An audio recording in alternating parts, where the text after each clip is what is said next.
জীবন ছোট কিন্তু অত্যন্ত দামি, কিন্তু এই জীবনের প্রতিটি মুহূর্ত আল্লাহর কাছে অতি দামি, কিন্তু সেই দাম আমরা তো দুনিয়াতে বুঝি না। না বুঝার কারণে আমাদের এই ছোট জীবনটাকে খেলায় তামাশায় আমরা নষ্ট করে ফেলছি। যদি আমরা বুঝতে পারতাম এই দুনিয়াতে থাকা অবস্থায় আমাদের এই ছোট জীবনের প্রতিটি মুহূর্তের কি দাম, তাহলে আজকের মুসলমান যারা শুধু নাম মাত্র মুসলমান হয়ে দুনিয়াতে জীবন যাপন করছে, বাস্তব মুসলমানের কোন রূপরেখার মধ্যে তারা চলছে না, তাহলে তারা সকলেই আজকে পরিপূর্ণ ইসলামকে, কোরআনকে, মুহাম্মদুর রাসূলুল্লাহ সাল্লাল্লাহু আলাইহি ওয়াসাল্লামের আদর্শকে নিজের জীবনের প্রতিটি পরতে পরতে বাস্তবায়ন করে চলত। কিন্তু দুঃখের বিষয় হলো আমরা এই দুনিয়ার জীবনে এসে আমরা আমাদের আসল গন্তব্যস্থলকে ভুলে গিয়েছি। আমরা যারা দুনিয়াতে মুসলমান আছি, আমরা কি আসলে এই দুনিয়ার জন্যই কি আমরা সৃজিত, নাকি অন্য একটা জগৎ আমার আপনার জন্য অপেক্ষা করছে? সেই জন্যই রব্বুল আলামিন আমাকে আপনাকে দুনিয়াতে তার জন্যই পাঠিয়েছে। পৃথিবীর মধ্যে যারা অমুসলিম আছে, তাদের আকীদা, তাদের বিশ্বাস, ইন হিয়া ইল্লা হায়াতুনা দুনিয়া নামুতু ওয়া নাহইয়া ওয়া মা নাহনু বিমাবউসিন। যারা এই পৃথিবীর মধ্যে অমুসলিম হয়ে বাস করেন, তাদের চিন্তা, তাদের আকীদা, তাদের বিশ্বাস, তারা বলে ইন হিয়া ইল্লা হায়াতুনা দুনিয়া, আমাদের তো একমাত্র আমাদের জিন্দেগি এই দুনিয়ার জন্যই, পার্থিব জীবনের জন্যই আমাদের এই জিন্দেগি, আমাদের এই ছোট্ট জীবন শুধুমাত্র কিসের জন্য? পার্থিব জীবনের জন্য, দুনিয়ার জন্য। নামুতু ওয়া নাহইয়া, আমরা এই দুনিয়ার জন্যই মরি, দুনিয়ার জন্যই বাঁচি। ওয়া মা নাহনু বিমাবউসিন, আমাদেরকে আর উৎখিত করা হবে না, আমাদেরকে আবার পুনরুত্থিত আমরা হব না, আল্লাহর কাছে আমরা দণ্ডায়মান হব না। এই বিশ্বাসটা কাদের? অমুসলিমদের। আর আমরা যারা মুসলমান, আমাদের বিশ্বাস কি? আমাদের বিশ্বাস হলো এই জগতের এই জীবন, ছোট্ট জীবন শেষ হয়ে যাবে। ছোট্ট জীবন শেষ হয়ে আমাদেরকে এমন এক জীবনে পাড়ি দিতে হবে যেই জীবনের শুরু আছে, শেষ নেই। আল্লাহ সুবহানাহু ওয়া তাআলা আমাদেরকে দুনিয়ার পার্থিব জীবনের শুধু সুখ শান্তির জন্য আমাদেরকে পাঠাই নাই, আমাদেরকে বানাই নাই। এই জন্য মানুষ যখন দুনিয়াতে এসে, যেহেতু মানব নগদে বিশ্বাসী, শুধু দুনিয়ার চাকচিক্য দেখবে, দুনিয়ার বড় বড় টাওয়ার, বিল্ডিং, দালান দেখবে, দুনিয়ার সুন্দর গাড়ি বাড়ি দেখবে, এইগুলি দেখে মানুষ দুনিয়ার জন্য পাগল হয়ে যাবে। এই জন্য আল্লাহ ভোলা বান্দাদেরকে আল্লাহর সাথে সম্পর্ক করার জন্য আল্লাহ যুগে যুগে নবী রাসূলদেরকে পৃথিবীতে পাঠিয়েছেন।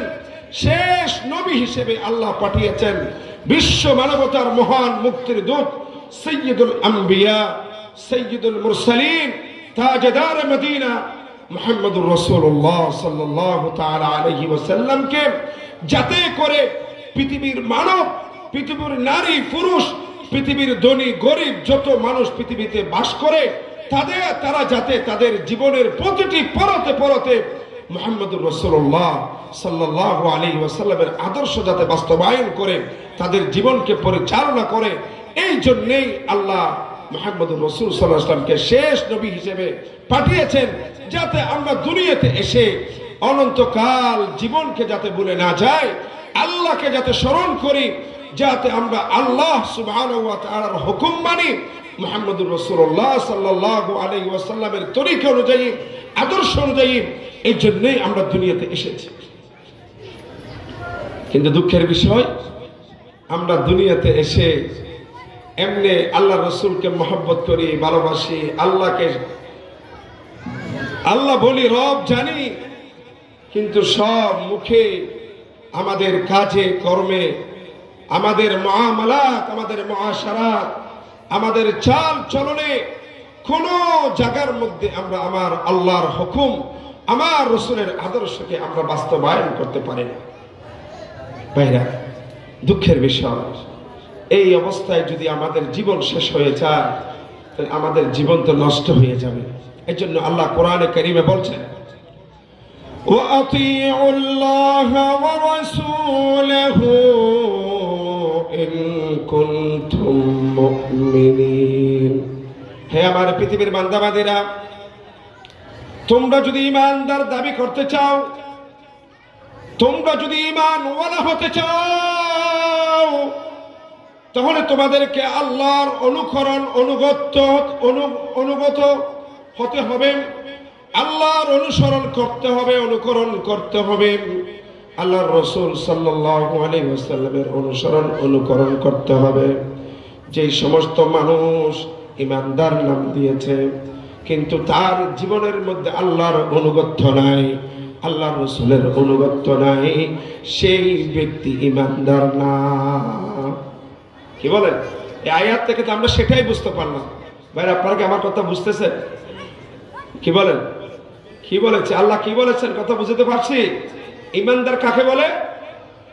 যে ব্যক্তির জীবনের প্রতিটি পরতে পরতে আল্লাহর অনুগত্য আছে, আল্লাহ রাসূলের অনুগত্য আছে, সেই ব্যক্তি হলো ঈমানদার।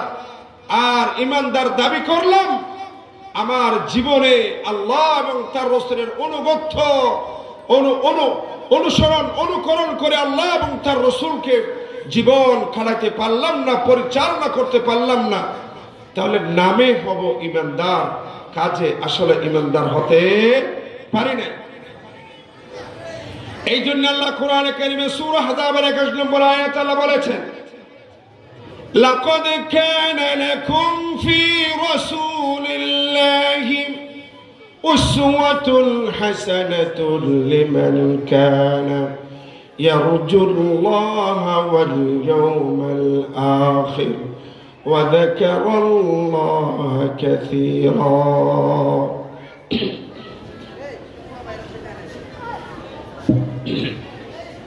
আল্লাহ কোরআনে কারীমে ঘোষণা করছেন, লাকাদ কানা লাকুম ফি রাসূলিল্লাহি উসওয়াতুন হাসানাহ। হে পৃথিবীর মানব গোষ্ঠী, মানব সমাজ, তোমাদের জন্য মুহাম্মদুর রাসূলুল্লাহ সাল্লাল্লাহু আলাইহি ওয়াসাল্লামের মধ্যে অবশ্যই উত্তম আদর্শ রয়েছে। সুবহানাল্লাহ বলবেন না? আমাদের জন্য কোথায় উত্তম আদর্শ রয়েছে? মুহাম্মদুর রাসূলুল্লাহ সাল্লাল্লাহু আলাইহি ওয়াসাল্লামের মধ্যে তোমাদের জন্য উত্তম আদর্শ রয়েছে।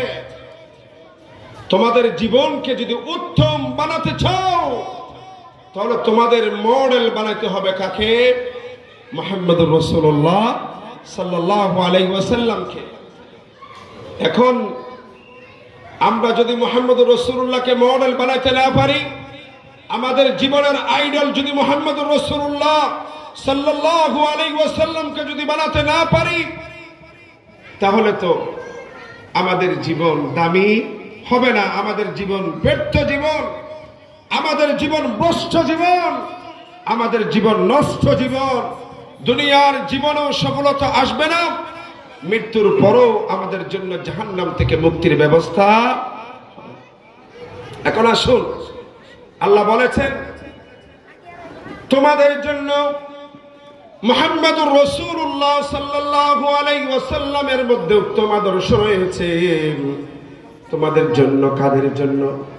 আল্লাহ কোরআনে কারীমের আয়াতে বলেন, লিমান কানা ইয়ারজুল্লাহা ওয়াল ইয়াউমাল আখির। ওই ব্যক্তিদের জন্য যারা আল্লাহর উপর ঈমান এনেছে, আল্লাহকে বিশ্বাস করে, কিয়ামতের মাঠকে বিশ্বাস করে, পরকালকে বিশ্বাস করে, ওয়া যাকারাল্লাহা কাসীরা, এবং বেশি বেশি আল্লাহর জিকির করে, বেশি বেশি আল্লাহকে কি করে? স্মরণ করে। যারা 2 মিনিট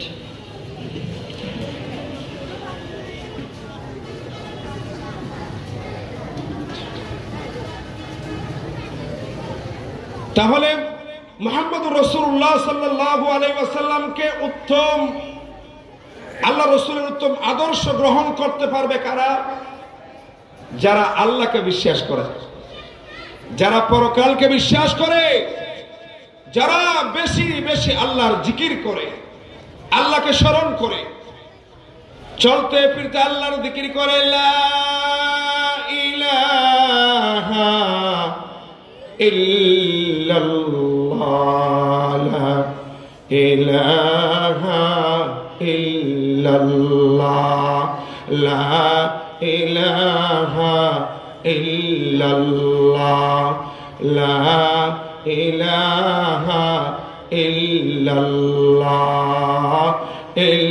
ইল্লাল্লাহু ইল্লাল্লাহ, লা ইলাহা ইল্লাল্লাহ, মুহাম্মাদুর রাসূলুল্লাহ সাল্লাল্লাহু তাআলা আলাইহি ওয়াসাল্লাম।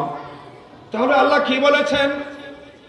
যারা আল্লাহকে বিশ্বাস করে, যারা পরকালকে বিশ্বাস করে, যারা বেশি বেশি আল্লাহকে স্মরণ করে, তারা কেবলমাত্র আল্লাহর রাসূল সাল্লাল্লাহু আলাইহি ওয়াসাল্লাম তাদের জন্য উত্তম আদর্শ। আর যারা আল্লাহকে বিশ্বাস করে না, তাদের জন্য রাসূল উত্তম আদর্শ না। এই জন্য তাদের জীবনের প্রতিটি কাজের মধ্যে আল্লাহ রাসূলের আদর্শ বাস্তবায়ন করতে পারে না। তারা বিভিন্ন মন্ত্রতন্ত্রকে তারা নিজের আদর্শ বানিয়ে নিয়েছে, অন্য ইজমকে নিজের ইজম বানিয়ে নিয়েছে। এই জন্য যদি মুহাম্মদুর রাসূলুল্লাহ সাল্লাল্লাহু আলাইহি ওয়াসাল্লামের উত্তম আদর্শ যদি আমাদের জীবনে বাস্তবায়ন করে নিজেকে উত্তম বানাতে চায়, দুনিয়ার শান্তি সফলতা অর্জন করতে চায়, আল্লাহ সুবহানাহু ওয়া তাআলার কাছে যদি জাহান্নাম থেকে মুক্তি পেতে চায় কিয়ামতের মাঠে পরকালে, তাহলে আমাদের একমাত্র কাজ হতে হবে আমাদের জীবনের প্রতিটি পরতে পরতে আমার রাসূলের আদর্শ বাস্তবায়ন করা। করতে পারবেন ইনশাআল্লাহ? করব। আল্লাহ আমাদেরকে তৌফিক দান করেন। আমি একটা হাদিস পড়েছি, হাদিসের অর্থ বলে শেষ করে দিচ্ছি। আল্লাহ রাসূল সাল্লাল্লাহু আলাইহি ওয়াসাল্লাম বলেছেন, মান আকালা তাইয়িবান, যেই সমস্ত আমার ইমানদার বান্দাবাদী, আমার উম্মতের নরনারী যারা আল্লাহু আকবার হালাল খেয়ে জীবন যাপন করবে, হালাল খাবে, হারাম খাবে না।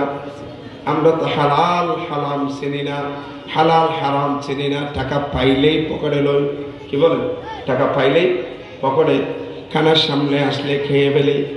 এই খানা আমার জন্য হালাল নাকি হারাম সেটা চিন্তা করি না। উপার্জন হালাল নাকি হারাম, এই টাকা হালাল নাকি হারাম। হালাল খাওয়া ছাড়া কোনোদিন একজন ইমানদারের ইবাদত আল্লাহর দরবারে কবুল হবে না। হবে? এর জন্য খেতে হবে কি? হালাল। যে ব্যক্তি হালাল খেয়ে জীবন যাপন করবে, ও আমিলা ফি সুন্নাহ, নিজের জীবনকে মুহাম্মদুর রাসূলের আদর্শ অনুযায়ী নিজের জীবনের প্রতিটি পয়েন্টকে পরিচালনা করবে, ও আমিনান নাস বাওয়াইকাহুম, যে মানুষকে কষ্ট দিবে না, যে মানুষকে কি দিবে না? কষ্ট দিবে না। তার দ্বারা কোনো মানুষ কষ্ট পাবে না, তার অনিষ্টতা থেকে মানুষ নিরাপদ থাকবে। আল্লাহ রাসূল ঘোষণা করে দিয়েছেন, এই তিন গুণে আমার উম্মতের যেই নরনারী এই তিন গুণে গুণান্বিত হবে, তার জন্য মৃত্যুর সাথে সাথে দেখালাল জান্নাত, সে জান্নাতে ঢুকে যাবে। সুবহানাল্লাহ ওয়া বিহামদিহি। আল্লাহ আমাদেরকে অল্প কথা বললাম, কমপক্ষে তিনটা কথা তো আমরা শুনলাম। হালাল খাওয়া এবং নিজের জীবনের প্রতিটি কাজে সুন্নাহ অনুযায়ী চলবো, এবং আমাদের কাজ হবে আমার দ্বারা যাতে কেউ কষ্ট না পায়, আমার কথায়, আমার কাজে, আমার আচরণে যাতে কোনো মানুষ কষ্ট না পায়, সে মুসলিম হোক অমুসলিম হোক, যেন আমার দ্বারা কষ্ট না পায়। এই তিনটি গুণে যখন গুণান্বিত হওয়া যাবে, আল্লাহ রাসূল সাল্লাল্লাহু আলাইহি ওয়াসাল্লাম ঘোষণা করেছেন আমার সেই উম্মত জান্নাতে যাবে। সুবহানাল্লাহ। আল্লাহ আমাদেরকে সকলকে বোঝার মানার তৌফিক দান করেন। ওয়া মা আলাইনা ইল্লাল বালাগ।